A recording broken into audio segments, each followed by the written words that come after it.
మన తండ్రి అయిన దేవుని నుండి ప్రభు అయిన క్రీస్తు నుండి కృపయు కనికరము సమాధానము ఈ వర్తమానం వినుచున్న దేవుని బిడ్డలందరికీ కలుగునుగాక. ప్రియ దేవుని బిడ్డలారా, ఈ దినము అనగా 26వ తేదీ ఏప్రిల్ మాసం 2024వ సంవత్సరం శుక్రవారపు ధ్యానసము మన సూత 2వ భాగము. ప్రియ బిడ్డలారా, అనుదినము అందించబడుతున్న మీ వర్తమానంలో మీ ఎంతగానో ఆశీర్వదింపబడుతున్న ఆత్మీయంగా బలపడుతున్నారని విశ్వసిస్తూ తాకుతున్నాం. ఈ ఆత్మీయ ప్రసంగం ఫలవంతంగా దీవెనకరంగా ఉండలాగున ప్రార్థనాపూర్వకంగా ముందుకు వెళదాం. తలలు వంచండి, కండ్లు మూసుకోండి, ప్రార్థించుకుందాం. ప్రార్థన. శక్తివంతుడా, ప్రేమ కలిగిన దేవ, మహోన్నతుడా, మహాగణుడా, మీ ఘననామానికి మహిమ చెల్లిస్తున్నామయ్యా. మీ అపారమైన కృపా కనికర వాత్సల్యతను బట్టి మా జీవితాలు జరిగిస్తున్న మేళను బట్టి మహిమ చెల్లిస్తున్నాం. నా తండ్రి, మేమైతే అది కేవలం మీ కృప మాత్రమే. జీవపతి, ప్రేమ కలిగిన దేవ, శ్రేష్టమైన సమయంలో మీ పాదనిధికి మీ జీవమైన మాటలు వినిపిస్తుండగా సిద్ధపడిన మనసు దయచేసి మనసు మేమందరము నాయన ఆత్మీయంగా బలపడలాగున మీ వాక్యపు వెలుగులో మా జీవితాలు సరిచేసుకునేలాగున కృప దయచేయండి అయ్యా. మారు మనసు రక్షణ లేని హృదయాలను కదిలించండి నా తండ్రి. మీ దాసుగా నన్ను మరుగుపరిచి కేవలం వాక్యాన్ని మాత్రమే బయలుపరచమని క్రీస్తునామములో అడిగి వేడుచున్నాం తండ్రి, ఆమేన్. ప్రియులారా, మన ఇంటిని ఏ రీతిగా మరి సువార్తగా, మన ఇంట సువార్త అనేటువంటి విషయంలో మన ఇంటిని ఏ విధంగా వేదికగా మలచాలి, మన సమీపంగా ఉన్నటువంటి వారికి దేవాక్యాన్ని ఎలా అందించాలనేటువంటి విషయాలు మనం నిన్న దినాన్ని ప్రారంభించాం. అయితే రెండవది, మొదటిగా మన స్వత ప్రకటనకి మన ఇంటి వాతావరణాన్ని ఎలా ఉపయోగించాం నిన్న దినాన్ని నేర్చుకున్నాం. రెండవదిగా మన కుటుంబానికి ఏ విధంగా బోధించాలి అనేది ఇది ప్రాథమికమైనటువంటి విషయం. ఎందుకంటే ఈరోజు కుటుంబం అనేటువంటిది సమాజానికి ప్రాథమికమైన అంశం. మన చుట్టూ ఉన్నటువంటి సమాజాన్ని చేరుకోవాలి అంటే మొదటిగా మన కుటుంబాన్ని చేరుకోవాలి. ఇప్పుడేంటి సమాజం, ఊళ్ళు, పట్టణాలు వచ్చినాయి, కానీ ఒకటి ప్రాథమికంగా దేవుని దృష్టిలో కుటుంబము ప్రాథమికమైనది. కుటుంబాల తర్వాత సమూహాలు వచ్చినాయి, సమూహాల తర్వాత వీధులు, వీధుల తర్వాత గ్రామాలు, గ్రామాల తర్వాత అలా అలా పెరుగుతూ మహాపట్టణాలుగా అభివృద్ధి చెందడం అనేది చూసాం. అదే క్రమంలో సమాజం యొక్క ప్రభావం కూడా కుటుంబంపై చాలా అధికంగా ఉందనేది మనం ఈ సమాజంలో అనుకుంటున్నాం. ఈ సామాజిక పరిస్థితుల ప్రభావము కుటుంబాలపై ఎలా ఉంటాయంటే, ముందుగా మీరు చూసినట్లయితే పిల్లలు నిర్లక్ష్యానికి లోనవుతున్న పిల్లలు చాలామంది, అలాగే వివాహము అదే వివాహకులు అనేటువంటి తర్వాత నేరాలు, వారి అలవాట్లు, వ్యసనాలు, చెడు హవాసాలు, చెడు సందాలు, అలాగే వారు ఉండేటువంటి అక్రమందాలు, ఇవన్నీ కూడా మనం చూస్తే సమాజము నుంచి కుటుంబంపై పడేటటువంటి ప్రభావం. ఈరోజు ఒకప్పుడు పరిస్థితులకి ఇప్పుడు పరిస్థితులకి వ్యత్యాసాలు ఎంతగా ఉన్నాయన్నట్లయితే పరిస్థితులు మార్పు ఎక్కడి వచ్చిన ఈ పరిస్థితులు అంటే సమాజంలో జరుగుతున్నటువంటి మార్పులే కుటుంబంలోనికి ఆహ్వానిస్తూ ఉంటారు. అలాంటి సమాజంలో కుటుంబం అనేది మరలా ప్రారంభం అవ్వాలి అంటే కుటుంబం నుంచి ఒక అలవాటు సమాజానికి వెళ్ళటం, మరలా సమాజం నుంచి కుటుంబానికి పరివర్తన చెందటం అనేది మనం చూస్తున్నాం. ఇదే నానుడి ఈరోజు. అయితే ఏ కుటుంబము ఏ సమాజాన్ని ఒక చెడు మార్గంలోనికి నడిపించిందో అదే సమాజాన్ని అదే కుటుంబము చేత మరలా సరిచేయాలి. అదే మన ముందున్న బాధ్యత. ఈరోజు చాలామంది పిల్లలు తప్పు చేసినప్పుడు, పొరపాట్లు చేసినప్పుడు లోకంలో అందరూ అలాగే ఉన్నారులేండి, ఇది సర్వసాధారణం అనుకుంటున్నాం. ఈ లోకంలోకి సంస్కృతి ఎలా వెళ్ళింది అంటే ఒక వ్యక్తి ఒక కుటుంబం నుంచి వెళ్ళిందే సమాజంలోనికి ఒక సమాచారంగా వెళ్ళింది. ఆ సమాచారం కాస్త ఇప్పుడు ఏమైంది, సర్వసాధారణం అయిపోయింది. ఉదాహరణకు అనుకుందాం, ఈరోజు స్త్రీలు వివాహం చేసుకోవటం, పురుషులు వివాహం చేసుకోవటం, ఎక్కడి నుంచి సమాజంలోకి ఈ చెడు అలవాటు వెళ్ళింది అనుకుందాం. ఎక్కడో ఒకరికి పుట్టినటువంటి బుద్ధి, అప్పటి వరకు అలాంటి ఆలోచనలు ఉన్నా కూడా చాలామంది ఇది తప్పని వారి సమాజం అంగీకరించదని తల వంచుకున్న జీవితం. ఎవరో తెగించి ముందుకు వెళ్ళారు, ఆ తెగించి ముందుకు వెళ్ళింది సమాజంలో ఒక చట్టం అయిపోయింది. ఇప్పుడు ఆ చట్టాన్ని ఆసరాగా చేసుకుని ఎవరికి ఏ విధమైన ఆలోచన వచ్చినా ఇక ఏమాత్రం భయపడకుండా చేస్తున్నారు. అందుకని ఇప్పుడు సమాజాన్ని బాగు చేయాలి అనే ప్రతిసారి కూడా కుటుంబాన్ని బాగు చేయాలి అనే విషయాన్ని మొదటగా గమనించాలి. ఈరోజు కుటుంబానికి మన స్వార్థ అనేటువంటిది అంటే దేవుని సమాజము, దేవుని కుటుంబము కట్టబడి అనండి. మొదట మన కుటుంబం కట్టబడి చాలా మంది వారి ఆలోచనలో మనం చూస్తే ఈరోజు సాధారణంగా కదండి, ఎవరిలో అయినా కదా, ఎవరి అంతే కదా, పుస్తకాలు అలా ఉన్నాయి కదా. ఇప్పుడు అక్షరానికి ఏదైతే ఉందో ఏమైతే ఉన్నాయో దేవుని చిత్త ప్రకారంగా మలిచేవారుగా మనం ఉండాలి. పిలిపిలకు రాయబడిన పత్రిక 2వ అధ్యాయము 16వ వచనంలో, పిలిపిలకు రాయబడిన పత్రిక 2వ అధ్యాయం 16వ వచనంలో, అట్టి జనము మధ్య మీరు జీవాక్యము తత్తుపట్టుకుని లోకమందు జ్యోతులే కనబడుచున్నారు. అందువల్ల నేను వ్యర్థ పరిగెత్తలేదు, నేను వాటి కష్టము ప్రయోజనం కాదు, క్రీస్తు దినమున నాకు అతిశయ కారణము కలుగును అన్నారు. సాధారణంగా చాలా మందిలో సువార్త అనేటువంటిది ఒక మతపరమైనటువంటి భావనగా ఉంటారు. కానీ సువార్త అనేటువంటిది ఏమిటంటే అనాదిగా దేవుడు కలగచేసినప్పుడు సృష్టిని, మానవులను ఏ ఉద్దేశముతో కలగచేశారో, ఏ ఉద్దేశంలో మనుషులు ఉన్నారో, ఏ ఉద్దేశంలో కుటుంబాలు ఉన్నాయో అదే విధంగా మరలా ఉండాలనేదే దేవుని ఉద్దేశం. అదే సువార్త ఈరోజు. అట్టి జనము మధ్య మీరు జీవవాక్యము చేతబట్టుకుని లోకములో జ్యోతుల వలె కనబడుచున్నారు అన్నారు. ఈరోజు మనం అనుకుందాం, ఒక కాలేజీకి వెళ్ళిన వ్యక్తి, లేకపోతే ఒక యవనస్తుడు ఉన్నాడు. ఆ యవనస్తురాల చేతిలో మొబైల్ ఫోన్ ఉండటం పొరపాటే కాదని అంటాకి ఈరోజు సమాజం అంగీకరించదు కూడా, స్కూళ్ళు కూడా అంగీకరించరు. మీ పిల్లలకి మొబైల్ ఫోన్ కొనిమ్మని స్కూళ్ళే చెప్తూ ఉన్నారు. కానీ అలాంటి సమయంలో ఎవరో ఒక యవనస్తుడు, ఒక యవనస్తురాలు మా తల్లిదండ్రులు ఒప్పుకోరు మేము ఫోన్ ఉపయోగిస్తే అని చెప్పగలిగిన వారు ఉంటే విచిత్రంగా అనిపిస్తుంది కదా. అదే ఇక్కడ చెప్తున్నారు. అలాంటి అలవాటు కలిగినటువంటి వారు వక్ర జన్మ మధ్య మీరు జీవవాక్యం పట్టుకుని డోర్లు వల్ల కనబడాలన్నారు. అంటే ఈ జనులు ఒకవేళ లోకంలో ఉండేటువంటి అనేక రకాలైనటువంటి వ్యాపకాలు, అంటే దేవునికి ఇష్టమైనటువంటి ఉన్నటువంటి నోవాహును తీసుకుని, నోవాహు అరలోని రహితుడిగా ఉన్నారు. అంటే అప్పుడు కూడా ఒక విధమైన సంస్కృతి చూస్తున్నాం. ఏ విధమైన సంస్కృతిలో, ఏ విధమైనటువంటి కల్చర్స్ లో పెరుగుతున్నారు. వాళ్ళలో సాధారణంగా ఎవరికి వాళ్ళు సమర్థించుకునేది ఏమిటంటే అందరిలాగే మేము ఉండాలి అని అనుకుంటున్నాం. అందరిలాగే మేము ఉండాలనేటువంటి ఆలోచన లోకాన్ని గుర్తించుకో. లోకంలో అందరూ ఒక ఉంటే తను విశేషంగా ఉన్నాడు. ఇదే సువార్త మనకు నేర్పిన పాఠం. ఈరోజు మన ఏంటో సువార్త అనేటువంటి దేవుస్తున్నాయా అంటే దైవికమైనటువంటి ప్రవర్తన కలిగిన వారుగా వాక్యము ద్వారా మొదటిగా మన కుటుంబాన్ని మలుచుకోవటం అనేది ప్రత్యేకమైనది. ఈరోజు గర్వంగా మనం చెప్పగలిగిన వారుగా ఉండాలి. చూడండి, చాలా చోట్ల మా అబ్బాయికి ఆ ఉద్యోగం వచ్చింది, లేకపోతే మా అమ్మాయి నెలకి ఉద్యోగం ద్వారా ఇంత సంపాదిస్తుంది, ఇలా చెప్పుకోవడానికి గర్వపడుతూ ఉంటాం. కానీ మన బిడ్డల విషయంలో సత్ప్రవర్తన అంటే జ్యోతులు, ఒక్క జనాంగం మధ్య జ్యోతులు కనబడాలనేటువంటిది దీనికి ఉద్దేశం. అది ఎలా జరుగుతుంది అంటే సువర్తమానం, ఏంట జరిగినటువంటి సువర్తమానం ద్వారా అలాంటి వారిని మనము తయారు చేయాలి అనేటువంటిది దేవుని యొక్క ఉద్దేశం. ఈ ఇంట సువార్త అనేది ఎప్పుడు జరుగుతుంది? చిన్ననాటి నుంచి నువ్వు ప్రారంభించినప్పుడు నీ బిడ్డలు పెద్దవారయ్యాక ఈ పెద్దవారైన బిడ్డలు ఎక్కడికి వెళ్తారు? మరలా సమాజంలో వెళ్ళాలి. అంటే నువ్వు ఎప్పుడైతే ఇంట సువార్తను అనేది ప్రవేశపెట్టావు, ఒక బాధ కలిగినటువంటి ఆత్మీయ పౌరులు తయారు చేస్తావు. ఈ ఆత్మీయ పౌరుల తర్వాత వీరు ప్రయోజకులై రెక్కలొచ్చి వారు మరలా సమాజంలోకి వెళ్ళాక ఆ సమాజానికి ఎవరిని నువ్వు అందిస్తున్నావు అంటే ఒక ప్రయోజకులను అందిస్తున్నావు. ఆ సమాజానికి నువ్వు ఎవరిని అందిస్తున్నావు అంటే సత్ప్రవర్తన కలిగిన వారిని, బాధ్యత కలిగిన వారిని అందిస్తున్నావు. అంటే సమాజాన్ని బాగు చేయడమే స్వార్థ. మన ఇంట స్వార్థ అనేటువంటిది అంటే సమాజాన్ని చేయటమే. చాలా మంది సమాజాన్ని పోలీసులు బయలుదేరి అరెస్టులు చేస్తున్నారు, మోసస్తున్నారు, అనేక రకాలైనటువంటి తప్పిదాలు చేస్తున్నారు. సమాజాన్ని చెరిపేవాళ్ళు, సమాజంలో మోసకరంగా ప్రజలు మోసం చేసేవాళ్ళు, వీళ్ళందరూ ఎక్కడి నుంచి వచ్చారు? ఏదో ఒక కుటుంబం నుంచి వచ్చారు. కానీ అదే కుటుంబం ఇంత వార్త కలిగిన కుటుంబం అంటే అలాంటి రావడానికి అవకాశం లేదు కదా. ఈరోజు మన విషయంలో ఇంటి స్వార్థం మనకు కావాలి. ఎందుకనట్లయితే ఇంటి నుంచి ఒక దావీదుగా ఒకసేపు కానివ్వండి ఆత్మీయమైనటువంటి ప్రజలు రావాలి. వారు ఆ విధంగా ఆత్మీయమైనటువంటి కుటుంబాల నుంచి వచ్చిన వారుగా దేశాలు గర్వించదగినటువంటి వ్యక్తులుగా ఎదిగినట్టుగా మనం చూస్తున్నాం. కారణం ఏంటో తెలుసా? వారు ఇంట సువార్త కలిగినవారు. అప్పుడు క్రీస్తు ప్రభుని గురించి సువార్త వరకు పోయిన దేవుని భయం పెరిగినట్టు వారు. ఇక మన జీవితంలో ఇంట సువార్త అనేది సమాజాన్ని బాగు చేసేదని విషయాన్ని గమనిస్తున్నాం.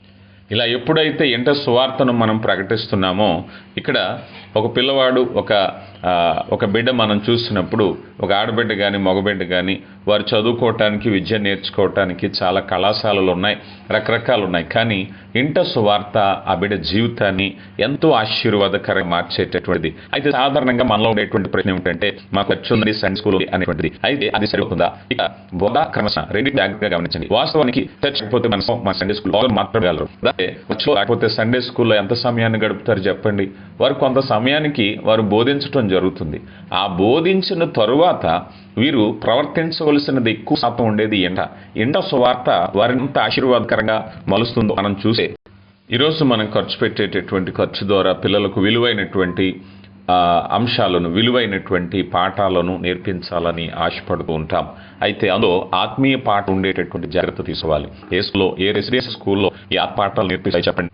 ఇవి ఉండాలి అన్నట్లయితే మనం దేవుని మనకి నీతాన్ని సూపర్గా మలుకున్నట్టయితే పిల్లలకు మంచి ఆత్మీయ జ్ఞానాన్ని కలిగి ఉంటాయి. ఎందుకంటే ఈరోజు పిల్లలు చాలా వరకు వారి వ్యాపకాల్లో నిమగ్నం అవుతున్నారు. తల్లిదండ్రులు కూడా వారికి ఉండేటువంటి బిజీ లైఫ్ను బట్టి పిల్లల్ని ఈ సాంకేతిక సాధనాలకి అలవాటు చేయాలని ఆశపడుతున్నారు తప్పించి వారికి కేటాయించి వారికి ఆత్మీయ పాఠాలను అందించడానికి ఇష్టపడట్లేదు. కానీ ఆత్మీయ పాఠాలు వారి జీవితాన్ని ఒక రోజుకి బలమైనటువంటి స్థితికి నడిపించేదే. ఒకవేళ నువ్వు ఆర్థికంగానో శారీరకంగానో ఏదో రకంగా పిల్లల మీద అధికమైనటువంటి ఒత్తిడి అనేది కలిగితే అదే పాపానికి కారణమవుతుందని నీకు తెలుస్తుందా? ఈరోజు మనం చూద్దాం. పిల్లలకు ఏం నేర్పించాలి అనేటువంటి ఉద్దేశంలో చాలామంది చేసేటువంటి పొరపాటు ఏమిటంటే వారు ఆర్థికంగా ఎంత సంపాదించారు అనేటువంటిది ఒక ఆలోచన, అలాగే వారి జీవితంలో భౌతికంగా ఎంత విజయం సాధించారు అనేది. ఈ రెండు ప్రాథమికంగా పిల్లలపై అధిక ఒత్తిడి అనేది పెరుగుతుంది. ఈ ఒత్తిడిలో చాలామంది పాపానికి లోనవుతున్నారు. అంటే పరోక్షంగా వారి తప్పిదాలకు, వారి పాపానికి తల్లిదండ్రులే కారణమవుతున్నారు. అంటే ఈరోజు పిల్లలు విజయం సాధించాలి, డబ్బు సాధించాలి, పేరు ప్రఖ్యాతులు సాధించాలి. సమాజం అదే నేర్పిస్తుంది. తల్లిదండ్రులు కూడా వారి పిల్లలు ఆ రంగాల్లో బలంగా ఉండాలని కోరుకుంటున్నారు. అంటే నా కుమారుడు, నా కుమార్తె మరి మంచి పేరు కలిగి ఉండాలి, మంచి మార్కులు రావాలి, మంచి చదువు, మంచి రాబడి, మంచి ఉద్యోగము ఇలాగ కావాలనేటువంటి ఉద్దేశంతో పిల్లల మీద అధికమైన ఒత్తిడి కలుగు చేస్తున్నారు. కానీ వాస్తవానికి ఒత్తిడి పాపానికి కారణమవుతుంది. ఎంతమంది గమనిస్తున్నారు ప్రియులరా? కనుక ఈరోజు అధిక సంపాదనలో దొడ్డుదారులు తొక్కటం అనేది, లేకపోతే పేరు ప్రఖ్యాతుల కొరకు, వృత్తి కొరకు ఏం చేసినా తప్పులేదు, ఇది పరిపాటి. ఈనాటి ప్రపంచంలో ఈ విధమైనటువంటి జీవన విధానం సరైనదే, తప్పేమీ లేదని సమర్థించుకుంటూ వారికి తెలియకుండానే ఒక పాపంలో పడిపోతున్నారు. అంటే పిల్లలకు ఒత్తిడి నేర్పిస్తున్నాం తప్పించి ఆత్మీయ పాఠాలు నేర్పించట్లేదు. అంటే మనం చేసే ఒత్తిడి అంటే నువ్వు రాబోయే కాలంలో ఎలా బ్రతుకుతావు, నువ్వు బ్రతకాలి అంటే కష్టపడాలి, బ్రతకాలి అంటే సంపాదించాలి, బ్రతకాలి అంటే ప్రయోజకుడు అవ్వాలి అని నేర్పించేటటువంటి క్రమంలో అదే జీవితమని మనం నేర్పిస్తున్నాం. అదే జీవితం అని నేర్పించినప్పుడు దానికోసం ఏమైనా చేయటానికి వాళ్ళు సిద్ధపడుతున్నారు. పరోక్షంగా వారి మీద ఒత్తిడి అనేది కలుగుతుంది. ఒత్తిడి పాపానికి కారణమవుతుంది. ప్రియులారా, గమనిస్తున్నారా? ప్రభువారు అంటున్నారు, ప్రయాసపడి భారం మోసుకుని పోచున్న సమస్త జనులారా నా యొద్దకు రండి, నేను మీకు విశ్రాంతిని కలుగచేతును అని. ప్రభు యొక్క మాట ప్రకారంగా విశ్రాంతి కావాలి.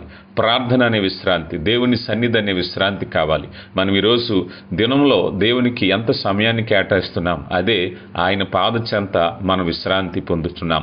చూడండి, మన వాక్యాన్ని మనం చూస్తే సామెతల గ్రంథం 22వ అధ్యాయం 6వ వచనంలో బాలుడు నడవలసిన త్రోవను వారికి నేర్పించుము, వాడు పెద్దవాడైనప్పుడు దాని నుంచి తొలగిపోడు అని చెప్తుంది. ప్రియులారా, గమనించండి. అంటే ఇక్కడ మనం బాలుడు నడవలసిన త్రోవను ఎప్పుడు నేర్పించాలి? బాల్య దశలోనే వారికి నేర్పించాలి కదా. సాధారణంగా సమాజంలో పిల్లలకు జరిగేటువంటి నష్టం ఏమిటంటే బాల్య దశ నుంచి యవ్వన దశ వరకు ఒక పెంపకంలో ఉంటారు. కారణం ఏమిటి? యవ్వన దశ వరకు వారు చదువుకోవాలి, మంచి మార్కులు కావాలి, ప్రయోజకులు అవ్వాలి, వివాహము యవ్వన వయసు వచ్చే నాటికి ఉద్యోగము, వివాహము, సంపద, పేరు ప్రఖ్యాతులు అన్నీ ఉండాలని మనం చూస్తాం. అందుకొరకు చిన్ననాటి నుంచి యవ్వన ప్రాయం వరకు వీటి మీద దృష్టి పెడతాం, వారి యొక్క ఉద్యోగము, వారి చదువు, వీటి కోసం. అయితే యవ్వన ప్రాయంలోకి వచ్చేసరికి ఎదురయ్యే పెద్ద సమస్య ఏమిటంటే ప్రవర్తన. ఈ యవ్వన ప్రాయంలోకి వచ్చాక మాట వినట్లేదని, యవ్వన ప్రాయంలోకి వచ్చాక వ్యసనపరుడయ్యాడని, యవ్వన ప్రాయంలోకి వచ్చాక చెడు సహవాసాలకు, ఇలాగా కొన్ని కంప్లైంట్స్ వస్తూ ఉంటాయి. అంటే చిన్ననాటి నుంచి నువ్వు ఒత్తిడి చేస్తూ యవ్వన ప్రాయం వరకు లాక్కొచ్చిన తర్వాత యవ్వన ప్రాయంలో ఫలితాలు వేరుగా ఉంటున్నాయి. అర్థం చేసుకుంటున్నావా? అందుకే దేవుని వాక్యం చెప్పేది ఏమిటంటే వాడు బాలుడిగా ఉన్నప్పుడే వానికి క్రమశిక్షణ నేర్పించాలి. మనం ఎప్పుడు నేర్పిస్తాం? యవ్వన ప్రాయంలోకి వెళ్ళిపోయాక అప్పుడు క్రమశిక్షణ నేర్పించడానికి ప్రయత్నిస్తాం. క్రమశిక్షణ యవ్వన ప్రాయంలో కాదు, బాల్య దశలోని వాక్యం చెప్తుంది. బాలుడు నడవవలసిన త్రోవను వానికి నేర్పించుము. ఎప్పుడు నేర్పించాలి? యవ్వన ప్రాయంలో కాదు, ప్రవర్తన చిన్ననాటి నుంచి నేర్పించాలి. కానీ ప్రవర్తన మీద మనిషికి ఎప్పుడు అవగాహన వస్తుందో తెలుసా? ఆ సదరు యవనస్తుడు, యవనస్తురాలు ప్రవర్తన అనేది తప్పిపోయిన తర్వాత దాన్ని సరిదిద్దటానికి మనిషి ప్రయత్నిస్తూ ఉంటాడు. అంటే ప్రవర్తన చెడిదాకా ప్రవర్తన గురించి తెలుసుకోకపోవటమే. కానీ సువార్త చేసేటువంటి పని ఏమిటయ్యా అంటే బాలుడు నడవలసిన త్రోవను వానికి నేర్పించుము. అలా నేర్పిస్తే పెద్దవాడైనప్పుడు, యవ్వనుడైనప్పుడు వాడు దాని నుంచి తొలగిపోడని వాక్యం చెప్తుంది. ప్రియ దేవుని బిడ్డ, గమనిస్తున్నావా? దేవుని చిత్తంలో మరి ఈ రీతి అయినటువంటి సత్ప్రవర్తన కలిగి ఉండాలని దేవుడు కోరుకుంటున్నారు. అందుకొరకు బాలుడు నడవలసిన త్రోవను వారికి నేర్పించుము. ఎఫెసీయులకు రాయబడిన పత్రిక 6వ అధ్యాయము 4వ వచనంలో తండ్రులారా మీ పిల్లలకు కోపం రేపక ప్రభు యొక్క శిక్షలోను బోధలోను వారిని పెంచుడి అన్నారు. పిల్లలు గమనించండి. అంటే పిల్లలకు కోపము రేపక అన్నారు. మనం సాధారణంగా పిల్లలకి కోపమే రేపుతూ ఉంటాం. ఎప్పుడైనా మీరు గమనించారా? పిల్లలకు కోపం రేపటం అంటే వారు చదువుకోవట్లేదనో, మంచి మార్కులు రావట్లేదనో, ప్రయోజకులు అవ్వట్లేదనో, మంచి ఫలితాలు రావట్లేదనో మనం కోపపడుతూ ఉంటాం. కానీ మన కోపం ప్రార్థించట్లేదనో, వాక్యాన్ని చదవట్లేదనో ఈ విషయాల్లో కోపం తక్కువ ఉంటుంది. దాన్ని మనం ఉపేక్షిస్తూ ఉంటాం. దాన్ని మనం సమర్థించుకుని ఏదో ఒకలాగా దాన్ని సమర్థించేస్తాం. కానీ వారికి ఒకవేళ మంచి మార్కులు రాకపోతే చాలా బాధపడతాం, ఇంత ఫీజులు కట్టాం నీకు మంచి మార్కులు రాలేదని. కానీ పరోక్షంగా వారి మీద నువ్వు ఒత్తిడి పెంచుతున్నావు. ప్రియ దేవుని బిడ్డ, గమనిస్తున్నావా? బాలుడు నడవలసిన త్రోవను వారికి నేర్పించటమే నీ ఇంట సువార్త. నీ ఇంట సువార్త చేసే పని ఏమిటంటే బాలుడు నడవవలసిన పనిని, నడవడికను వారికి చిన్ననాటి నుంచి నేర్పించటమే నీ ఇంట సువార్త చేసేటువంటి పని. ఎంతమంది ఈ పనిని చేయగలుగుతున్నారు? బిడ్డలు యవన ప్రాయంలోకి వచ్చేసరికి మంచి ప్రవర్తన, సత్ప్రవర్తన చూడాలి అంటే ఈరోజు నీ ఇంట సువార్త ఉండవలసిందే. తిమోతికి రాసినటువంటి 2వ పత్రిక 1వ అధ్యాయము 5వ వచనంలో అపోస్తుడైనటువంటి పౌలు గారు తిమోతి గురించి రాస్తూ అంటున్నారు, ఆ విశ్వాసం మొదట నీ అవయైన లోయలోను నీ తల్లి అయిన యునికలోను వసించను, అది నీ యందు వసించున్నదని నేను రూఢిగా నమ్ముచున్నాను. ఒక మాటలో చెప్పాలి అంటే తిమోతి గారి ఎంట సువార్త కలిగిన కుటుంబము అని పౌలు గారు చెప్తున్నారు. ఆ ఎంట సువార్త ఉంది గనకయ్యా నీ విశ్వాసాన్ని నేను రూఢిగా నమ్ముచున్నాను. ఎందుకంటే నువ్వు బాలుడు నడవలసిన త్రోవలో నడిచావు గనక ఇప్పుడు నువ్వు తొలగిపోతావని నేను అనుకోవట్లేదు. ప్రియ దేవుని బిడ్డ, ఆలోచన చేస్తున్నారా? మనిషి జీవితంలో ఎంట సువార్త అనేటువంటిది జరిగించే కార్యక్రమము పాపానికి దూరంగా చేయటం, సమాజాన్ని బాగు చేయటం ఈరోజు ఆత్మీయ పాఠాలుగా మనం చూస్తున్నాం తప్పించి ఇవి కుటుంబ పాఠాలుగానే ఆత్మీయ పాఠాలను దేవుడు జతపరిచారు. తల్లిదండ్రులకు ఇచ్చిన బాధ్యత.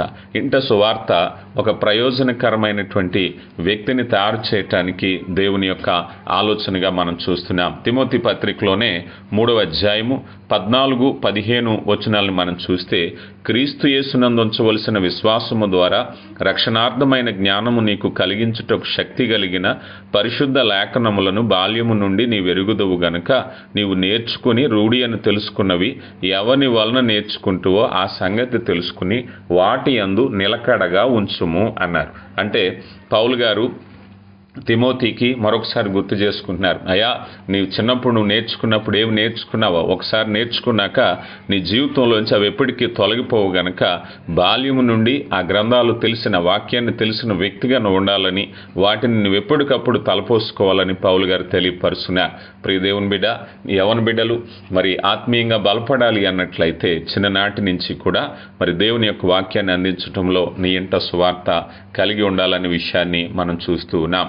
అలాగే పాత నిబంధన గ్రంథంలో కూడా కొన్ని ఉదాహరణలు మనం చూస్తే రోమీలకు రాయబడిన పత్రిక 15వ అధ్యాయము 4వ వచనంలో, రోమీలకు రాయబడినటువంటి పత్రిక 15వ అధ్యాయము 4వ వచనంలో, ఏలయనగా ఓర్పు వలనను లేఖనం వలనను ఆదరణ వలనను మనకు నిరీక్షణ కలుగుటకై పూర్వమందు వ్రాయబడినవన్నీ మనకు బోధ కలుగు నిమిత్తము వ్రాయబడి ఉన్నవి అన్నారు. కనుక పాత నిబంధన గ్రంథంలో విషయాలను గురించి కూడా మనం చూసినట్లయితే దేవుని యొక్క చిత్తము ఏ రీతిగా మరి ఉపయుక్తంగా ఉన్నదో మనకు తెలియపరచబడుతుంది. ద్వితీయోపదేశ కాండంలోనే 6వ అధ్యాయంలో దేవుని యొక్క గొప్ప ఆజ్ఞను మనం చూస్తే ద్వితీయోపదేశ కాండం 6వ అధ్యాయము 4వ వచనంలో, ఇశ్రాయేలు వినుము, మన దేవుడైన యెహోవా అద్వితీయుడగు యెహోవా నీ పూర్ణ హృదయముతో నీ పూర్ణాత్మతో నీ పూర్ణ శక్తితోనూ నీ దేవుడైన యెహోవాను ప్రేమింపవలను. నేడు నేను నీకు ఆజ్ఞాపించి మాటలు నీ హృదయంలో ఉండవలను. నీవు నీ కుమారులకు వాటిని అభ్యసింపచేయవలను. నీ ఎంట కూర్చున్నప్పుడు, త్రోవ నడుచున్నప్పుడు, పండుకున్నప్పుడు, లేచినప్పుడు వాటిని గూర్చి మాట్లాడవలెను అన్నారు. ఎక్కడ మాట్లాడాలి అని చెప్తే నీ ఎంట కూర్చుండునప్పుడు అన్నారు. ప్రియ దేవుని బిడ్డ, దేవుని ఉద్దేశంలో నీ ఇంట సువార్త ఉండాలి. నీ ఇంట వాక్యము ప్రకటించబడాలి. నీ ఇంట వాక్యము వినబడాలి. ఈరోజు ఎవరికి వారు టీవీ ప్రోగ్రామ్స్, మొబైల్ ప్రోగ్రామ్స్, ఎవరు బిజీలో వాళ్ళు ఉంటున్నారు, కానీ దేవుని మాట వినట్లేదు. కానీ దేవుని మాట వినటానికి దేవుని మాట నీ ఇంట మాట్లాడాలి, వినాలి, ప్రకటింపబడాలి. నీ ఇంట దేవుని వాక్యము చర్చింపబడాలి అనేటువంటిది దేవుని యొక్క ఉద్దేశము. కనుక దేవుని బిడ్డ, నీ ఇంట సువార్త నీ బిడ్డల్ని మేలుకరమైన వ్యక్తులుగా, తద్వారా ఒక మంచి సమాజాన్ని తయారు చేయడానికి ఉపయోగపడుతుంది. దేవుడు నీ కుటుంబాన్ని నిన్ను దీవించునుగాక. ఆమెన్. ప్రార్థించుకుందాం. కృప కలిగిన దేవ, ప్రేమ నమ్మకం కలిగిన మహోన్నతుడా, మీ ప్రేమను బట్టి వందనాలు.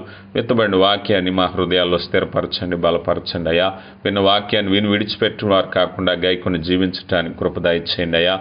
జీవార్థమైన మాటలు మాకు తెలియపరుస్తున్నారు. మా కుటుంబాలు కట్టబడాలి, మా ఇంట సువార్త ప్రకటించబడాలి అయ్యా. ఇదిగోనైనా రీతిగా కృపలో బలపరచండి, మీ ఉన్నతమైన ఆశీర్వాదాలతో నింపండి. ఈ వర్తమాన కార్యక్రమం ద్వారా కేవలం మీరే మహిమ తెచ్చుకోండి అయ్యా. వినబిడ్డలను దీవించండి. వినబిడ్డలు మరలా సువార్తలో భాగంగా అనేకులతో పంచుతుంటుండగా సువార్త ద్వారా వచ్చే ఆశీర్వాదాలతో నింపమని, మీరే మహిమ ఘనత పొందమని క్రీస్తు నామములో అడిగి వేడుకొంచున్నాం తండ్రి. ఆమెన్.